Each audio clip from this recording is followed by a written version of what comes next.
¿Qué tal, amigos?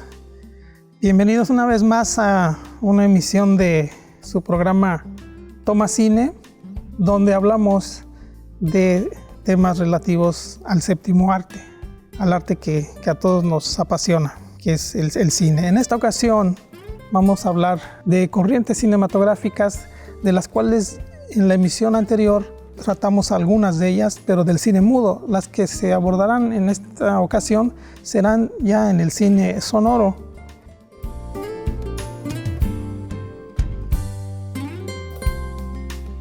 El realismo poético francés se caracteriza por básicamente retomar algunas cuestiones del impresionismo del cine mudo, solo que bueno, ya es con diálogos y es con efectos sonoros, con música y demás. Esta corriente francesa que surge en los años 30 se caracteriza también por tomar los aspectos visuales más atractivos de las cosas y de las personas, es decir, la fotogenia, que como sabemos, bueno, la fotogenia es tomar el mejor ángulo posible de los personajes, de los objetos, de los paisajes, de los escenarios y de todo lo que aparezca en cámara. Buscar un ángulo perfecto o un ángulo idóneo para retratar estos aspectos.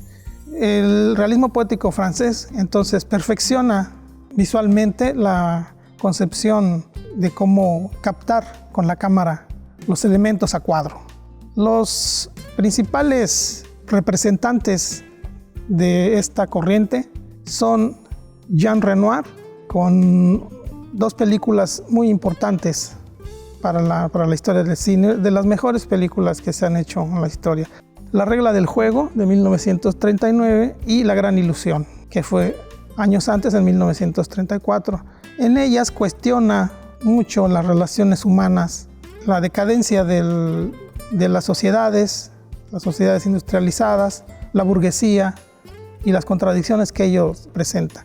Sobre todo la regla del juego, que en varios momentos y en varias ocasiones es considerada una de las 10 mejores películas que se han hecho en la historia. Jean Renoir tenía una tradición y una herencia pictórica, porque su padre fue, mejor dicho, un pintor muy famoso, el Renoir, o sea, los cuadros de Renoir, y él retoma la herencia de su padre también para hacer una estética propia, Jean Renoir, y Carnos en esta nueva corriente, en aquel entonces nueva corriente del cine, que viene a influir también en la manera de hacer películas hoy en día, sobre todo en el aspecto estético y de la posición de cámara.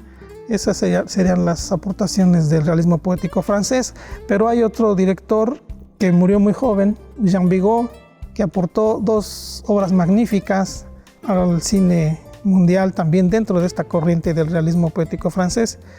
Es Cero en conducta, del año de 1933, que es una película que aborda la problemática de la infancia y de cómo esta es reprimida en los colegios y en los internados, y cómo se rebelan los niños. Es una película con espíritu infantil, una película de gran calado, de mucha influencia también en cineastas posteriores. Otra de sus películas, La Atalante, de 1934, que habla sobre las relaciones amorosas en un ambiente de costa, es decir, muy cercano al mar, en un barco y demás. Pero la esencia principal del realismo poético francés es su estética, muy marcada, muy pictórica, y también cómo cuestiona las relaciones humanas en esa época de los años 30. Entonces es una corriente muy influyente y muy importante.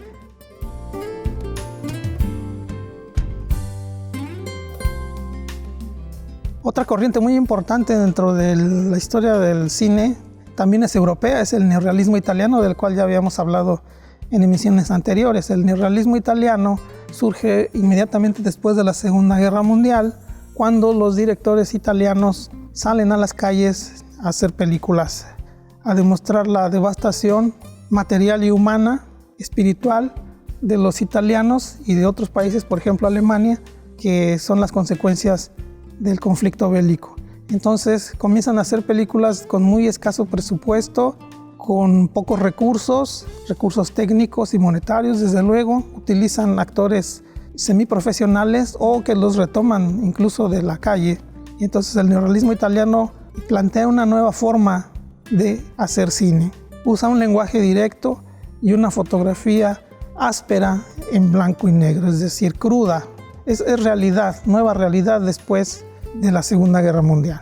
Ya no graban en estudios, ya no se filman en estudios las películas, sino en las calles, y retratan la devastación de las ciudades, de los edificios, de las calles y todo lo que afecta moralmente a los habitantes de estas ciudades, especialmente Roma. Se acerca mucho al cine documental, el neorrealismo italiano, porque pues toma escenas reales de las construcciones que se derribaron con los bombardeos, y pues eso le da una nueva veracidad a los relatos. Pues obviamente son escenarios naturales los que maneja el neorrealismo italiano.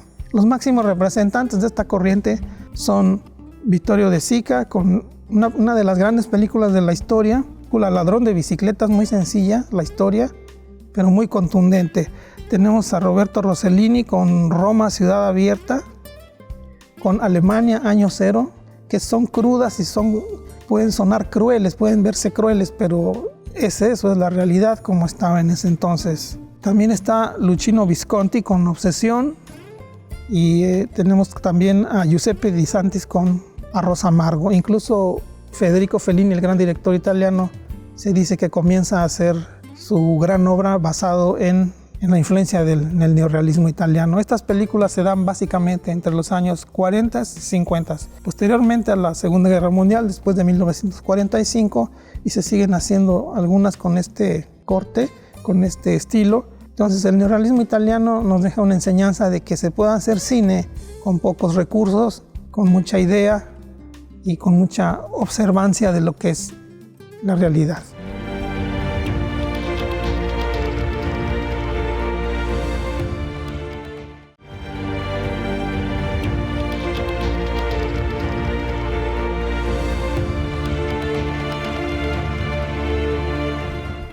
Ahora vamos a tocar el tema de las nuevas olas, conocidas así porque igualmente llegan e irrumpen con una nueva visión de la realidad y una nueva forma de hacer cine. Por eso son propuestas nuevas.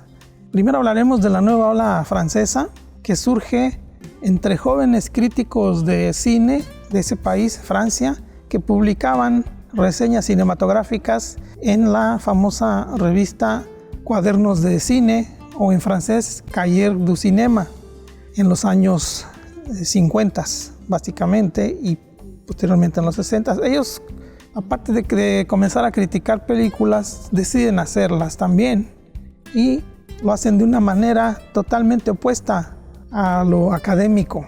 ¿Qué significa esto? Que ya no respetan las reglas de hacer el cine convencional, el cine académico. Se toman muchas libertades en los movimientos de cámara, en la edición, en los encuadres, algo muy rebelde para entonces, pero muy innovador, que también influye en cineastas posteriores, en corrientes posteriores, sobre todo en el cine independiente, que también trabaja con escasos recursos. Era un cine no convencional, obviamente. Trataban de manera audaz los temas, sobre todo eróticos, y resaltando la figura de los jóvenes.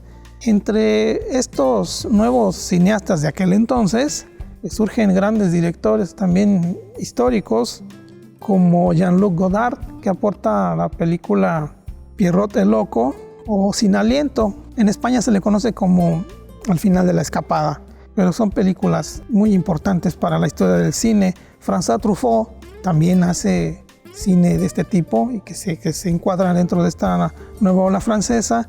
Porta grandes películas también, como Los 400 golpes, que habla sobre la niñez, ¿sí? Y el matrimonio, lo que es el padre, lo que es ser un hijo maltratado. Jules y Jim, también de François Truffaut. Alain Resnais, que es otro director de esta corriente. aporta Hiroshima Mi Amor o Hiroshima Mon Amour. Cabe resaltar que la novela francesa nos deja una figura emblemática del cine mundial, que es el actor Jean-Paul Belmondo. Entonces, la novela francesa termina por renovar la manera de hacer cine.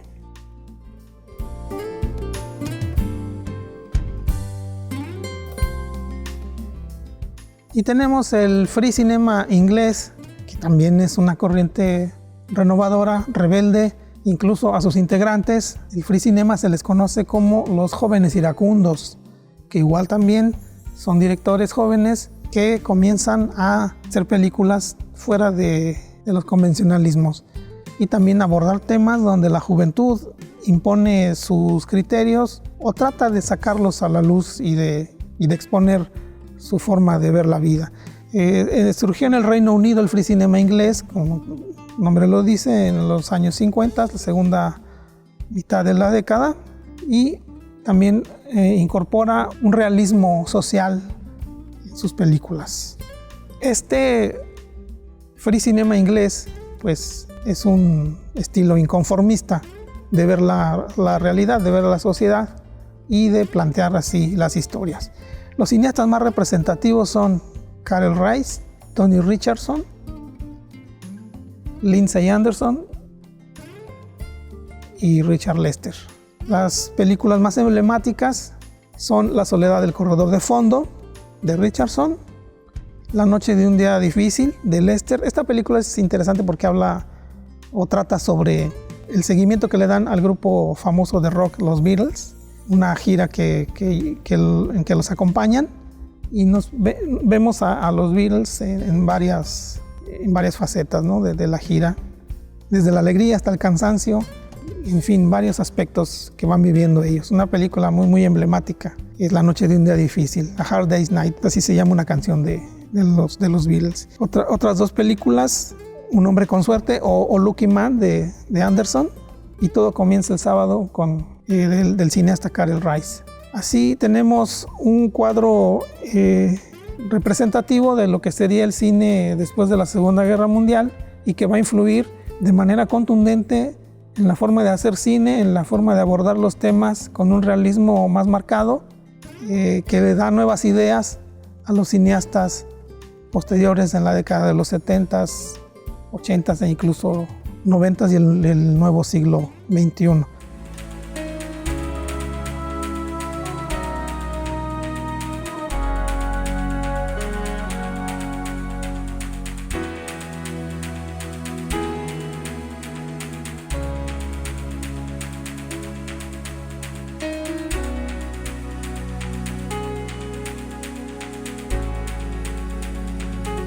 Alfred Hitchcock fue un director de cine, productor y guionista británico. Nació el 13 de agosto de 1899 en Leytonstone, una población cercana a Londres. Sus padres, William Hitchcock y Emma Jane Whelan, quienes ya tenían dos hijos, William y Ellen Kathleen.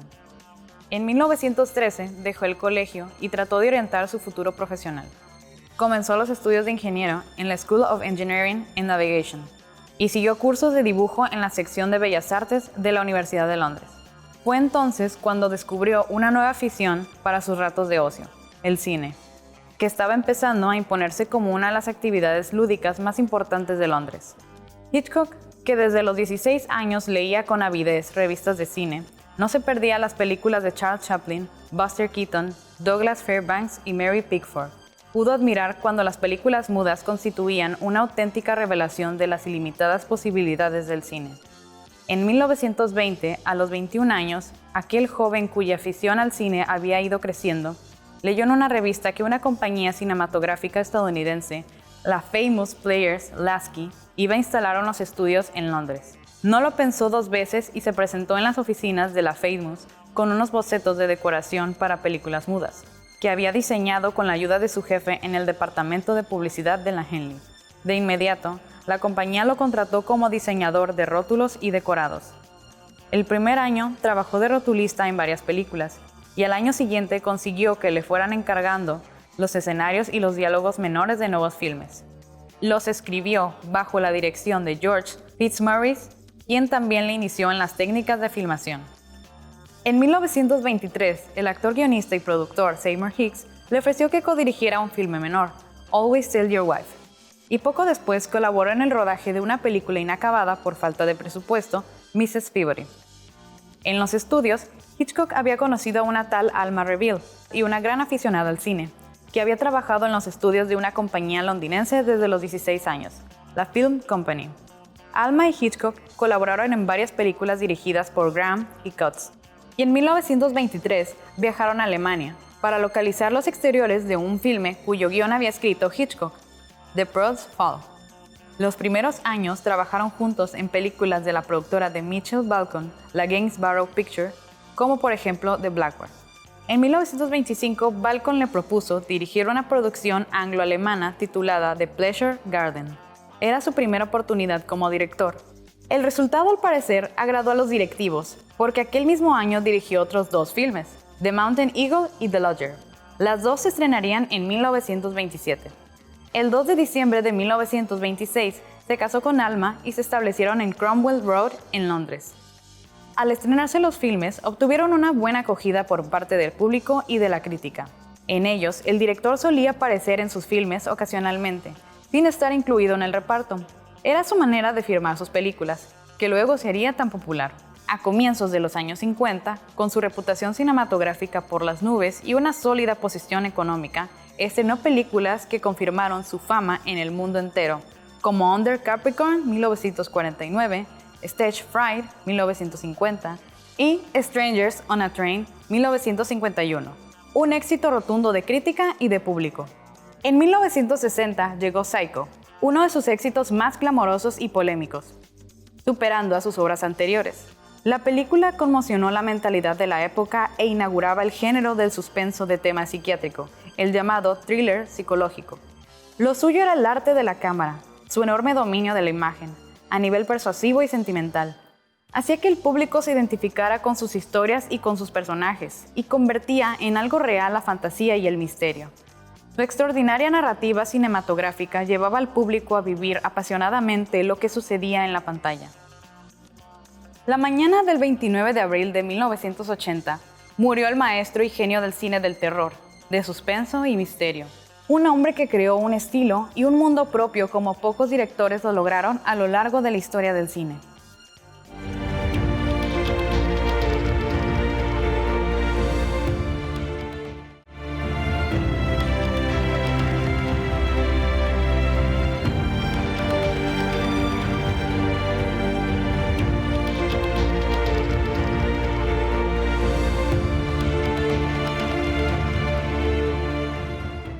Ahora vamos a hablar de una película muy importante también para el cine mundial, del director del cual ya se hizo una semblanza, que es el gran Alfred Hitchcock, conocido como el mago del suspenso. Escoger una película de él es muy difícil porque tiene varias que son de gran calidad, si no es que toda su obra es de gran calidad. En este caso nos decidimos por La Soga o The Rope, que es una película muy interesante, es una película única en la historia del cine por la forma en la que se filmó. Es una película que trata la historia de 2 jóvenes universitarios que asesinan a un compañero por puro placer, por el placer de sentirse superiores a él y de eliminar a alguien inferior. Entonces, al asesinar a su amigo en el departamento de uno de ellos, lo esconden en un baúl, el cadáver lo guardan en un baúl y después ofrecen una reunión, una fiesta con amigos y con familiares. La película entonces plantea esa premisa y de ahí se desarrollan varias acciones que nos van llevando a tratar de ver cómo es que ellos maquillan su crimen, cómo es que ellos lo cubren y cómo se va transcurriendo la tensión que va a provocar el hecho de tener un cadáver ahí y que al momento estén celebrando una fiesta. Pero ¿qué es lo más interesante de esta película? Que Hitchcock trató de filmarla en una sola toma, cosa que nunca se había hecho antes. Es decir, filmar de corrido todas las acciones como si fuera un teatro filmado, pero a fin de cuentas no sería teatro filmado porque hay movimientos de cámara que se desplaza de manera vertical o de manera horizontal. Utiliza lo que se llama el plano secuencia. Un plano secuencia es una secuencia cinematográfica rodada en una sola toma, es decir, en un solo plano. Las secuencias se pueden filmar con varios planos, con varios cortes, pero en el plano secuencia lo principal es no cortar la toma y filmar de corrido. Entonces la película se elabora con esa técnica del plano secuencia en un set que Hitchcock ideó con paredes que se mueven, con muebles que se pueden mover. O sea, mientras la cámara estaba filmando necesitaba recorrer por todo el departamento, necesitaba recorrerse, moverse, trasladarse, y había una serie de tramoyistas y de ayudantes que iban moviendo los muebles. Eso fue un reto técnico para filmarse. Y a la vez la trama de la película que incluye este crimen. Es una historia que sucedió o que está basada en hechos reales. En Chicago, en principios del siglo XIX, hubo un crimen muy similar. Dos muchachos estudiantes matan a otro compañero, a otro muchacho, y también esconden el cadáver solo para sentirse superiores. Lo que hace Hitchcock es montar todas estas escenas de la fiesta, de la reunión, incluido los parientes de la víctima. Entonces tenemos ante nosotros un experimento muy antiguo. La película data de 1948. Fue la primera película que Hitchcock filmó en color, la primera película que Hitchcock filmó por su cuenta, con una compañía ya propia, y que no le gustó al final, pero que quedó como una de las grandes películas por la forma en cómo se hizo. Y por la temática también, porque se dice que los dos muchachos que cometen el crimen eran homosexuales, pero Hitchcock tuvo que disfrazar eso, maquillar eso para que no se viera como un tema muy directo, porque era tabú en aquel entonces. Y la homosexualidad de ellos y también se presenta de manera muy sutil. Incluye la actuación también, la primera vez que James Stewart, el gran actor de Hollywood, la primera vez que Stewart trabaja con Hitchcock, con el cual haría otras películas más, pero esta vez la primera que trabaja. Entonces vemos a un James Stewart con un papel clave, con el profesor de los muchachos criminales, y que llega a la fiesta a encararlos, a sospechar del crimen, y eso es lo que nos mueve a la intriga, a la tensión y al thriller, que finalmente es una película de thriller muy sutil, muy elegante, con movimientos de cámara impresionantes que todavía siguen cautivándonos, cómo la cámara se desplaza por el escenario, cómo puede llegar hasta la cocina, al recibidor, vuelve a la sala y toma diferentes encuadres, diferentes planos, desde planos generales hasta planos más cercanos, con planos medios y primerísimos planos. Entonces es una película muy importante en la cinematografía de Hitchcock y uno de los productos más singulares que ha aportado el cine. Es decir, pocas películas, si no es que ninguna, se han hecho en plano secuencia totalmente. Hitchcock no pudo hacerla porque en aquel entonces los rollos de película solo daban para 10 minutos y había que cortar. Entonces Hitchcock se las ingenia para presentárnosla como si fuera una película hecha en una sola toma. De haber tenido la posibilidad del cine digital, que estaba muy lejos de presentarse, Hitchcock seguramente lo hubiera hecho en una sola toma corrida.